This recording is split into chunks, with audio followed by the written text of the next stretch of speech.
Bienvenidos a Perú Real, les saluda Deiter Linares. Hoy día vamos a tener a un jefe de gobierno de España, José Luis Rodríguez Zapatero. Él pues nos va a dar su experiencia. Durante varios años él estuvo a cargo pues de la península, desde el 2004 a 2011, y él es parte del Partido Socialista Obrero Español. Y bueno, ha tenido pues una gestión con muchas crisis. Ahora tenemos una crisis en nuestro Perú, así que él nos va a dar pues su enfoque. Antes de esto vamos a ver justamente una de las soluciones que logró Rodríguez Zapatero, que fue el caso de ETA, ¿no? La violencia que asoló a España, que tuvo más de 800 víctimas, y él tuvo todo un proceso con esto. Vamos a ver estas imágenes.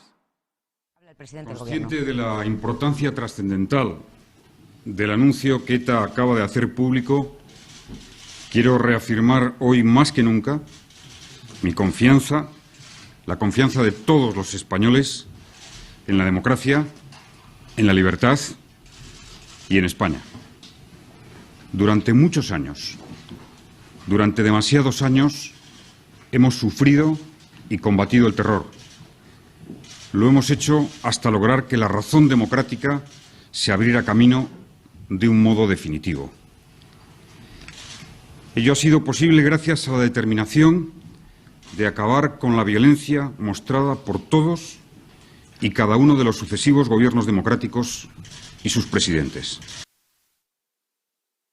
Muy bien, hemos visto esta declaración del fin de ETA y ya está con nosotros el expresidente, jefe de gobierno español, José Luis Rodríguez Zapatero, a quien le damos la bienvenida. Gracias por el tiempo que le da a este programa y a los peruanos, presidente Zapatero. Muchas gracias, Deiter. Es para mí un honor compartir unos minutos para estar cerca de Perú, de una nación querida y hermana. Estamos en una crisis muy grave. Usted, acabamos de pasar las imágenes, solucionó o en todo caso estuvo en el proceso histórico para que la violencia de ETA tuviera fin. Y nosotros estamos ayer, el sábado mismo, ha muerto otro manifestante en Lima, ¿no? Tenemos sangre de por medio. ¿Y cuál sería, por ejemplo, desde Europa, ¿no?, su solución, por ejemplo, para que no llegue la violencia a ser la forma donde las personas se relacionan? Esa es la gran pregunta. Esa es la pregunta que más me ha impresionado en toda mi trayectoria política. Tengo un rechazo radical a la violencia, al odio, a la guerra, al uso de la fuerza injustificado. Mi experiencia es que el diálogo y la palabra han de ser siempre infinitas, han de anteponerse a cualquier circunstancia. El diálogo y la palabra producen acuerdos, reconocimiento. Y pensando en Perú, pensando en esta crisis, partiendo del respeto que tengo a la soberanía de ese país y que no me gustaría parecer como injerencista, y también asumiendo que no es fácil conocer toda la circunstancia histórica, política, parece evidente que hay que hacer un gran llamamiento a un entendimiento básico. Cuando hay una crisis de esta naturaleza, todas las democracias, todos los países, todas las naciones, hasta las más grandes, tienen crisis en ciertos momentos de su desarrollo. Pero hay que apelar a la moderación, a la contención. El poder ha de ser contenido, a no usar la violencia en ningún caso. Y en este momento, viendo Perú, creo que unas elecciones, cuanto antes lo permita el ordenamiento, unas elecciones presidenciales sería lo más razonable. Sería una gran necesidad el ceder, pues, ¿no? Porque si entre nosotros pues no nos escuchamos, que es en realidad lo que está pasando ahora, ¿no? Por un lado la presidenta Boluarte, que tiene ciertos esfuerzos, pero no son vistos ni escuchados por el pueblo, que el pueblo lo único que quiere es una solución inmediata. Tengo una pregunta para usted, presidente Zapatero, acerca, por ejemplo, de esa experiencia que usted ha dicho que lo marcó, que fue el fusilamiento de su abuelo, ¿no?, el capitán Lozano. ¿Cómo sucedió esto? Y justamente fue durante el enfrentamiento entre el régimen de Franco, que luego se formó, y la República Española. Claro. Sí, bueno, como saben, En 1936 España tenía una república democrática, hubo un golpe de Estado que provocó una guerra civil cruenta, terrible, de 3 años en nuestro país. Mi abuelo era capitán del ejército, era militar profesional, fue leal a la república y fue fusilado por los sublevados, por los golpistas, que luego conformarían un régimen dictatorial de 40 años, apenas un mes después del inicio de la guerra civil, simplemente por ser leal a la república, tenía 42 años. Pero lo más destacado para mí de él fue que escribió un testamento político la noche antes que le iban a fusilar, con una gran serenidad. Ese testamento empezaba diciendo: muero inocente y perdono. Y pido a mis descendientes que perdonen también, que mi único afán fue el amor a la patria, el mejoramiento social de los humildes y una ansia infinita de paz. Y pienso que no hay democracia sin perdón, no hay libertad y convivencia sin reconciliación. Hay que tener esa capacidad, ese esfuerzo histórico en momentos difíciles para que todos los que están en una posición de influir tengan esa visión. Es más importante la paz que cualquier otra de los objetivos, de las ambiciones políticas que se puedan tener en un momento dado. Y construir una democracia es difícil. Reconstruirla a veces es más difícil. Por ello, sí, sería deseable que el Parlamento, que la presidenta, que las movilizaciones que se están produciendo muy legítimas en favor de esas elecciones, después de todo un proceso tan complicado como ha sido la destitución de un presidente, su encarcelamiento, la emergencia de una presidenta que ahora pues parece que no tiene el respaldo del Parlamento. Bueno, también hay que apelar al acompañamiento internacional. Pienso que puede ayudar. Hay muchos ejemplos en los que el acompañamiento internacional de la Unión Europea, de CELAC, de Naciones Unidas, puede acompañar para poner un poco de serenidad, para poder construir un rumbo compartido que nos lleve a esas elecciones y a un Perú en paz, sin las muertes trágicas que tenemos y con un horizonte en el que todos los peruanos y peruanas se sientan comprometidos.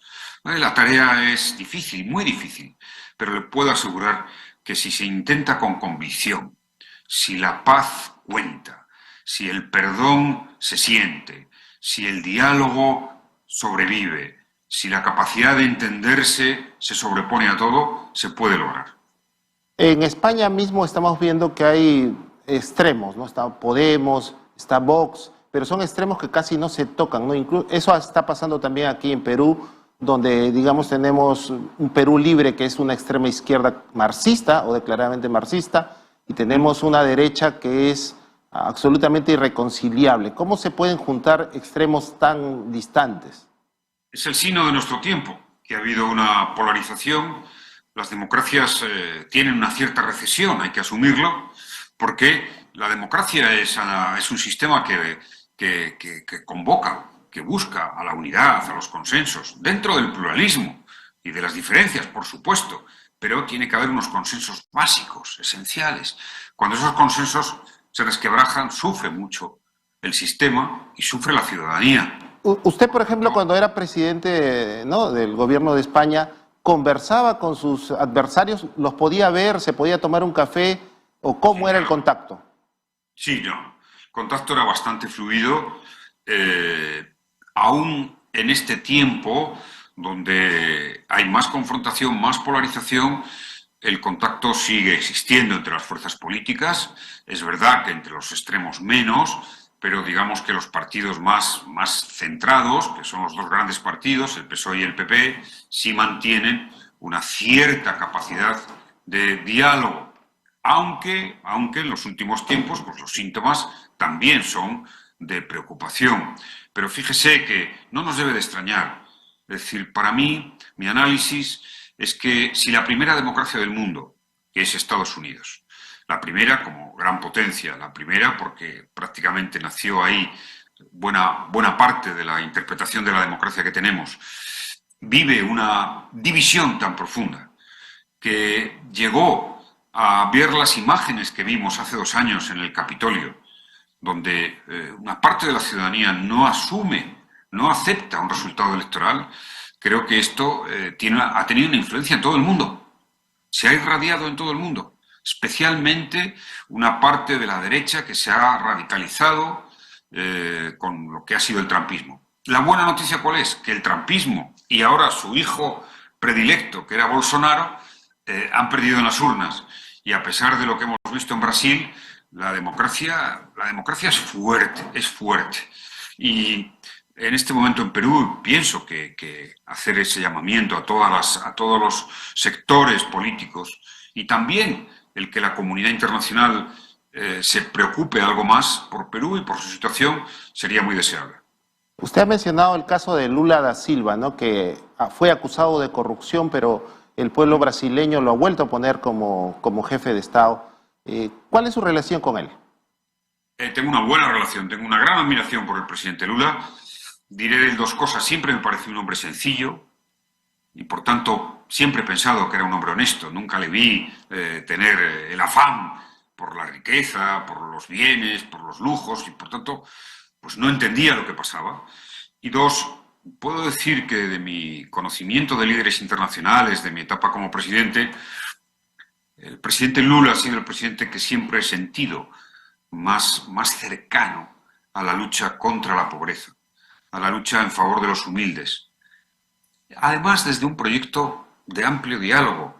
El presidente Lula ha sido un presidente que tenía una buena relación con el mundo de la empresa, con los empresarios españoles, con los empresarios europeos, goza de ese respeto y, por tanto, tengo en él depositadas muchas esperanzas que en esta nueva etapa, con ese respeto y autoridad que tiene en Latinoamérica, que tiene en Europa, que tiene también en parte de Estados Unidos, que tiene en China, pueda contribuir a que el orden global y los problemas en cada país de Latinoamérica puedan encauzarse desde el consenso con vías democráticas.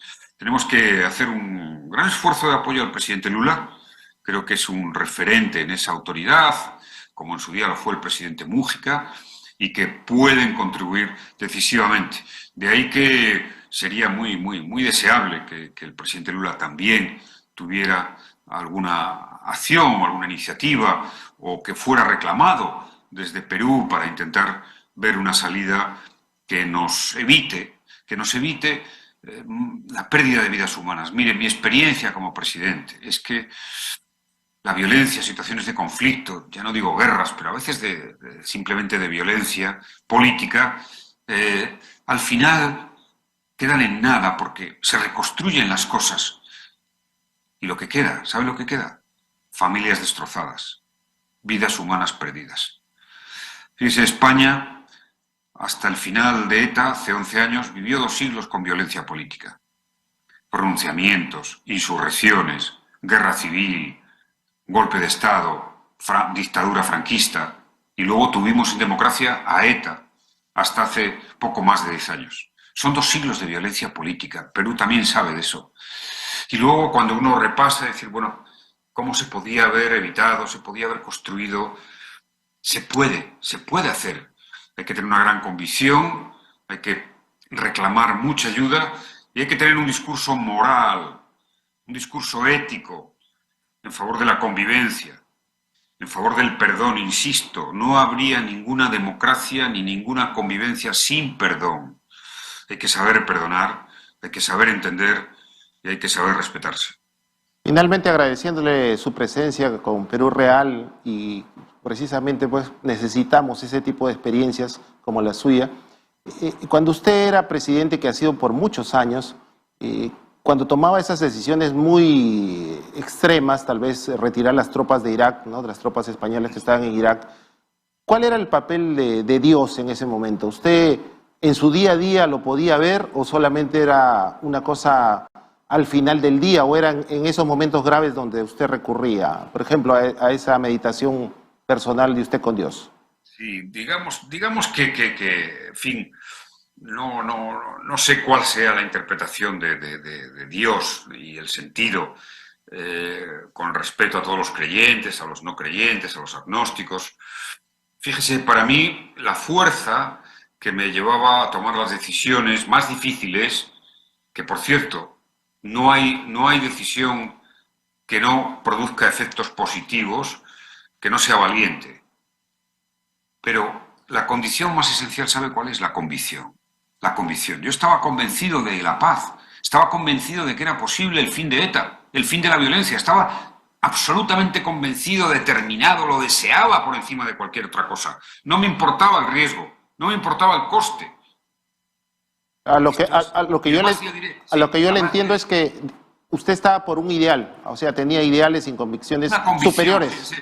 sí, una convicción, una convicción. Es decir, cuando has pensado lo que es la violencia, sí, yo pienso, yo no lo viviré, mi generación no lo vivirá, pero quizá las generaciones posteriores conocerán un mundo en el que consigamos abolir la violencia. Fíjese lo que le digo. Hemos vivido un mundo en el que hemos conseguido abolir la esclavitud, cantidad de sucesos históricos desastrosos para la humanidad y se han superado. Y uno piensa que nuestra especie tiene una capacidad de progreso moral infinito. Hemos sido capaces y somos capaces de mejorar, de tener la generosidad, de compartir, de respetar, de perdonar. Y yo digo, la violencia es eso que nos condiciona tanto moralmente para decir que nos podemos sentir orgullosos de nosotros mismos como especie. Y no nos podremos sentir hasta que no reduzcamos la violencia. Matar es solo matar, no es defender ninguna idea. Agredir, usar la fuerza, no, está en la palabra. Y por tanto, fíjese, mi experiencia, lo he explicado alguna vez, las cosas que me salieron bien, cuando estás en un gobierno te salen cosas bien y cosas no bien, obviamente, ¿no? Es imponderable la política. Las que salieron bien y eran importantes es porque partía de ellas con una enorme convicción, una gran fe, si usted quiere, una gran fe en la no violencia. Eso se transmite, eso irradia. Una gran fe, por ejemplo, en la extensión de los derechos de los ciudadanos. Siempre he sido, y mis leyes fueron así, un gran partidario de la igualdad entre hombres y mujeres. Convencido como estoy que la mayor injusticia histórica es la marginación que han tenido las mujeres. Usted se ha declarado feminista. Me he declarado feminista, pero fíjese, es lo que más satisfacciones me ha dado en mi trayectoria política, militar, estar cerca del pensamiento feminista. Y digo, cuando oigo a veces, es una ideología, el feminismo es ideología. No. No, el feminismo no es una ideología, el feminismo es una rama del conocimiento, una rama del saber. Saber que la historia ha escondido a las mujeres. La historia no las ha dado el poder. La historia las ha marginado y que tienen los mismos derechos. Exactamente. Y la mujer tal vez tiene ese corazón ¿Eh? que necesita la humanidad, ¿no? Sí, creo que allí donde se extiende el papel de las mujeres, allí donde más mujeres están en la sociedad, donde son más respetadas, donde menos machismo hay más condiciones para la convivencia pacífica, para la sensibilidad hacia los demás, hacia el otro, tenga uno el origen que tenga. En fin, la mejor manera de acabar con el supremacismo, con el racismo, con ese intento de imponerse desde una ideología o desde otra, me da igual, es el feminismo. Ese es Presidente Zapatero, ¿usted ha estado en Perú? Sí, he estado en Perú, claro. Ah, Sí. Muy bien, He estado en esperamos. Perú y en fin, pues tengo un recuerdo del presidente Alan García, muy intenso, ¿sabe? Porque ¿Lo recibió? coincidió en mi época, claro está. Estuve ahí con Alan García, me impactó mucho su suicidio, me impactó muchísimo. Fue terrible. Le recuerdo como uno de los mejores oradores que yo he conocido en mi vida. Junto a Felipe González. Sí, gran orador también. Sí, y ahí ya hubo una especie de destino trágico, en gran medida, para el devenir político de Perú. ¿Qué en los últimos es lo años. que más recuerda de Alan García en su encuentro? Su capacidad expansiva, Era un hombre que te abrazaba, que te cogía, que te inundaba, ¿eh? Te inundaba. Inevitablemente te iba rodeado de Alan García cuando estabas con él. Claro, era un hombre que, digamos, se sentía todo su impronta, ¿no? En lo que decía, ¿no? Toda su Yo le he fuerza, visto en sí, las ruedas de prensa cómo ordenaba a sí, todo el mundo, ¿no? sí. Tengo una anécdota muy buena de Alan García, no con él, sino de él, con un taxista peruano aquí en España. Yo estaba en el taxi y iba a ver las segundas elecciones en Perú y entonces comentamos, ¿no? Ah, bueno, y las elecciones, tal, ¿cómo? Tal, dice, mire, me pasa una cosa. Yo no quiero, la única manera que tengo de no votar a Alan García es no escucharle. Porque si pongo la radio y le escucho, le voy a votar otra vez. Claro, decía, pues no, los jóvenes no deben escuchar a Alan García porque van a ser convencidos. Bueno, eso Sí, parte de su era un gran carisma honor. también del expresidente García, ¿no? Que en realidad él hacía soñar a mucha gente, ¿no? Y yo creo que hay que rescatar de que, como usted decía, pues un político con ideales transmite todo eso y conecta. Muchas gracias, presidente Zapatero, por estar con nosotros y Muchísimas esperamos gracias. tenerlo en otro momento, ya superada esta crisis, ojalá muy pronto. Y ojalá sea en Perú. Ojalá sea en Perú con Pisco Sour, claro que sí. Muy bien, Muchas gracias por su amabilidad. gracias, presidente. Volvemos en un momento con Perú Real.